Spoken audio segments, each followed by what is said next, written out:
ഒറ്റപ്പാലം ലക്കിടിയിൽ പുഴയിൽ വയോധികയുടെ മൃതദേഹം ആത്മഹത്യ എന്ന് പ്രാഥമിക നിഗമനം.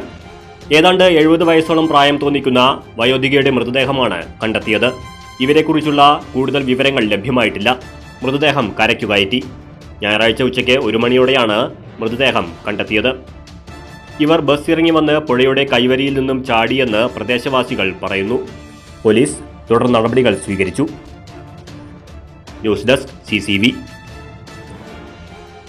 നമ്മുടെ ചേലക്കരയിലെ ഏറ്റവും വലിയ ഹൈപ്പർ മാർക്കറ്റ് ഏതാണെന്ന് അറിയോ? മേപ്പാടമുള്ള ഡെയിലി ടേബിൾ ഹൈപ്പർ മാർക്കറ്റ്. പുട്ടുപൊടി, മുളക് പൊടി, അങ്ങനെ അടുക്കളയ്ക്ക് വേണ്ട എല്ലാ പൊടികളിലും അടിപൊളി ഓഫറാണ്. ഡെയിലി ടേബിളിൽ ഫ്രൂട്ട്സ് ആൻഡ് വെജിറ്റബിൾസ് മിതമായ വിലയിൽ ഗുണമേന്മയോടുകൂടി ലഭ്യമാണ്. ഡെയിലി ടേബിൾ ഹൈപ്പർ മാർക്കറ്റിന്റെ 2nd ഫ്ലോറിലാണ് ഹോം അപ്ലയൻസസ്, ഗിഫ്റ്റ് ഐറ്റംസ് ആയ ഫ്ലവേഴ്സ് സെക്ഷൻ, ഫ്രെയിം സെക്ഷൻ, നല്ല ഭംഗിയുള്ള plate section and glass section ഒക്കെ ഉള്ളത്. അപ്പൊ ആരും മറക്കണ്ട, ചേലക്കര മേപ്പാടമുള്ള ഡെയിലി ടേബിൾ ഹൈപ്പർ മാർക്കറ്റ്.